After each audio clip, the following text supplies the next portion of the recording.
रोहितदादा पवार उद्या अधिवेशनामध्ये एसटी कर्मचाऱ्यांच्या पगारवाढीचा विषय मांडणार आणि उद्या हा विषय 100% आम्ही अधिवेशनात मांडू असा शब्द या ठिकाणी बोलतो. पण या सरकारमध्ये तुम्ही कितीही आंदोलन केलं, कितीही डोकं फोडलं, तर या सरकारला आपलं कुठेही काही पडलेलं नाही. ही अडचण आहे का नाही आपली? कारण त्यांना सुद्धा माहिती की पगार कमी आहेच, पण पगार वेळेवर सुद्धा होत नाही अशी या एसटी महामंडळाची आजची त्या ठिकाणी परिस्थिती आहे. एसटीच्या खासगीकरणाविषयी बोलताना ते असे म्हणाले, या संस्थेना सुद्धा प्रायव्हेट लोकांच्या हातामध्ये त्या ठिकाणी द्यायचे काही लोकांना. सरकारकडून 440 कोटी हे तुम्हाला दिलं गेलंच पाहिजे असं ते म्हणाले. त्याच्याच बरोबर सरकारकडनं तुम्हाला दर महिन्याला 440 कोटी रुपये हे दिलेच गेले पाहिजे. आणि उद्या जेव्हा अधिवेशन चालू होईल तेव्हा नक्कीच आपल्या सर्वांच्या ज्या या सर्व मागण्या आहेत त्या 100% अधिवेशनात आम्ही तिथं मांडू. कारण त्यांना माहिती आहे, तुम्हाला कळलेलं आहे की जेव्हा त्यांची सत्ता नसते तेव्हा ते तुमच्या बरोबर बसतील, तुमच्या बरोबर झोपतील, आंदोलन करतील, कोणाचे ते घरावर दगड मारतील. फक्त राजकारण करणं हे त्यांना त्या ठिकाणी माहित आहे. पण त्यावेळेस सुद्धा तुम्ही आंदोलन केलं, चर्चा साहेबांपर्यंत गेली. पण साहेबांनी तिथं सांगितलं होतं की हे कर्मचारी अतिशय महत्वाचे, ही संस्था आपल्यासाठी महत्वाचं आहे. सरकारकडनं जेवढं काय आपल्याला करता येईल तेवढं करा. आणि तुम्हाला माहित असेल की त्यावेळेस 80% मागण्या आपल्या सर्वांचा त्यावेळेस आपण मान्य केला होता. थोडा तिथं राहिलं ते येत्या काळामध्ये आपण पूर्ण करू. पण या सरकारमध्ये तुम्ही कितीही आंदोलन केलं, कितीही डोकं फोडलं, तर या सरकारला आपलं कुठेही काही पडलेलं नाही. अहो, छोटे छोटे मुद्दे तुमच्यातले अनेक लोक आम्हाला भेटतात आणि काय सांगतात, आमचा पगारवाढीचा मुद्दा तर महत्वाचा आहे, आम्हाला पगार वाढलाच पाहिजे. आम्ही आमच्या बँकेकडे जातो, आम्हाला 1 लाखापेक्षा जास्त त्या बँकेला पैसा देता येत नाही. आम्हाला घर बांधायचं असतं. आम्ही एखाद्या नॅशनलाइज बँकेकडे गेल्यानंतर बँक आम्हाला उभं सुद्धा करत नाही जेव्हा त्यांना कळतं आम्ही एसटी कर्मचारी आहोत. ही अडचण आहे का नाही आपली? कारण त्यांना सुद्धा माहिती की पगार कमी आहेच, पण पगार वेळेवर सुद्धा होत नाही अशी या एसटी महामंडळाची आजची त्या ठिकाणी परिस्थिती आहे. अहो, भेदभाव बघा, तुम्ही जेव्हा रिटायर होता, जेव्हा तुम्हाला एखाद्या एसटीतून प्रवास करायचा असतो आणि तुम्हाला शिवनेरीतून प्रवास करायचा असं घटकावर धरा, तुम्हाला काय तिथं दिलं जातं? तिथं तुम्हाला जो काही नॉर्मल जो तिकिटाचं तिकीट असतं आणि शिवनेरीचं जे तिकीट असतं त्याचा फरक हा तुम्हाला भरावा लागतो का नाही भरावा लागेल? हा भेदभाव कशाला पाहिजे? आता तुम्ही समजा आपल्याबरोबर आपली पत्नी आहे आणि आपण असंच पुण्याकडे चाललेलो आहोत, शिवनेरीतून आपण रिटायर झालोय आणि तुम्ही एवढा संघर्ष केला, एवढं कष्ट केलं, या संस्थेवर तुम्ही प्रेम केलं, तर कदाचित तुमची पत्नी कुठेतरी एखादा विषय काढेल, अरे तुम्ही तुमच्या जीवनाचे 30 वर्ष दिले आणि तुम्हाला ही संस्था साधं एक तिकीट सुद्धा फुकट देऊ शकत नाही. ही का आजची अशी परिस्थिती झाली? 13 पर्यंत आपल्या या संस्थेची आर्थिक परिस्थिती जबरदस्त होती. तुम्हाला तुमचा पगार वेळेवर मिळत होता, ज्या कुठल्या अडचणी लगेच सोडल्या जात होत्या, गाडीमध्ये बदल करायचे, नवीन गाड्या घ्यायच्या, लगेच तिथे निर्णय घेतला जात होता.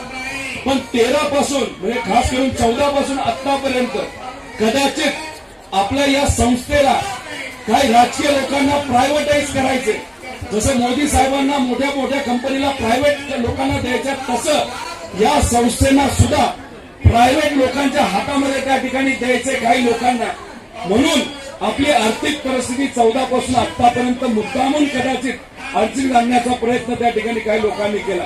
फक्त एक गोष्ट तुम्हाला सर्वांना सांगतो, हे जे आहेत ना 14 पासून सत्तेत आलेले या महाराष्ट्रामध्ये ज्यांनी राजकारणाला खायच्या लेवलला दिलं, तुमचा अन्याय केला, सामान्य लोकांना अन्याय केला, यांनी कितीही विचार केला आपल्या या संस्थेला प्रायव्हेटाईज करायचा, पण आम्ही तिथं या संस्थेला प्रायव्हेटाईज करून देणार नाही. त्यामुळे तुमच्या ज्या कुठल्या मागण्या आहेत त्या प्रामाणिकपणे आपल्याला कशा सोडवता येईल यासाठी 100% आम्ही तिथं प्रयत्न करणार आहोत. ज्याच्यामध्ये पगार वाढ असेल, सरकारी विभागामध्ये असणारे लोक त्यांचा जो पगार, आपला जो पगार आहे त्याच्यामध्ये जो तफावत आहे त्याच्यामध्ये लक्ष द्यावं लागेल. तुमच्या आरोग्याचे विषय आहेत, हॉस्पिटलमध्ये गेल्यानंतर तुम्हाला अनेक वेळा अडचणी येतात, त्या अडचणी आपल्याला कशा सोडवता येतील. त्याच्याच बरोबर सरकारकडनं तुम्हाला दर महिन्याला 440 कोटी रुपये हे दिलेच गेले पाहिजे, ज्याच्यामध्ये तुमचा पगार आहे, तुमची ग्रॅच्युटी आहे आणि इतरही सर्व खर्च आहे. पण सरकारकडनं 250 कोटीपेक्षा जास्त रुपये त्या ठिकाणी दिले जात नाही आणि ते पैसे मिळवण्यासाठी आपल्याला आंदोलन करावं लागतं. आता तुमच्याशी मी बोलत असताना तुमच्या सगळ्यांच्या हक्काचे त्यावेळेस आपण जे काही धोरण लिहून दिलं होतं महाविकास आघाडीच्या काळामध्ये तुमच्या हक्काचे 1000 कोटी रुपये अजून सुद्धा राज्य सरकारकडे ते सरकार त्या ठिकाणी सोडत नाही. अधिवेशन आम्ही हा मुद्दा घेतला तर या सर्व कर्मचाऱ्यांच्या हक्काचा पैसा ग्रॅच्युटीचा पैसा आहे, वेळेवर पगार देण्याचा पैसा आहे, तो 1000 कोटी लगेच तुम्ही त्या ठिकाणी द्या. पण उत्तर काय मिळालं? बघतो करतो. त्यामुळे हे बघतो करतो लोकांना कुठेतरी आपला धडा शिकवावा लागेल. आणि जाता जाता फक्त एकच विनंती करेल की जे प्रामाणिक नेते आहेत जे तुमच्या सर्वांसाठी प्रामाणिकपणे काम करतात, जसे तुमचे हे नेते आहेत अतिशय प्रामाणिकपणे तुमच्या सर्वांसाठी लढतात, त्यांच्यावर तुम्ही विश्वास ठेवा. आणि काही लोक येतील तात्पुरतं राजकारण करायला जे गेल्या वेळेस सुद्धा आले होते त्यांना तुमचं काय पडलेलं नाही, त्यांना त्यांच्या राजकारणाचं त्या ठिकाणी पडलेलं आहे आणि ते फक्त राजकारण करायला येतात आणि तेव्हा तुम्ही अडचणीत असता तेव्हा तुमच्या पाठीशी ते लोक उभी राहत नाही. या लोकांना फक्त ओळखून राहावा अशी विनंती इथं करतो.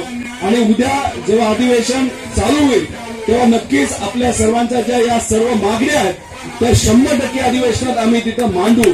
आणि 2024 नंतर तुमच्या सगळ्यांच्या आशीर्वादाने सामान्य लोकांच्या ताकदीने ज्या आपल्या विचाराचं सरकार या राज्यामध्ये येईल, नक्कीच आपल्या या मागण्या कशा पूर्ण होतील यासाठी 100% आम्ही तिथे प्रयत्न करू. प्रयत्न नाही ते 100% सुटतील यासाठी आम्ही त्या ठिकाणी तुमच्या बरोबर आहे असा शब्द सुद्धा इथं देतो.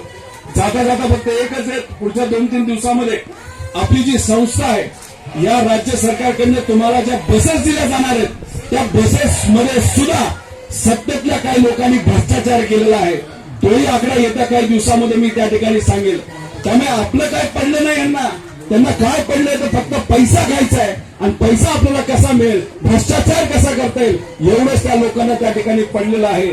त्यामुळे तुम्ही फक्त लोकांना समजून घ्या, जी लोक आपली जे राजकारण करतात ह्या लोकांना फक्त जाणून घ्या एवढं या ठिकाणी आपल्या सर्वांना सांगतो. परत एकदा आपल्या संघटनेचं मी मनापासून आभार व्यक्त करतोय, तुमच्या सर्वांसाठी ते लढत आहेत आणि उद्या हा विषय 100% आम्ही अधिवेशनात मांडू असा शब्द या ठिकाणी देतो आणि थांबतो. जय हिंद, जय महाराष्ट्र.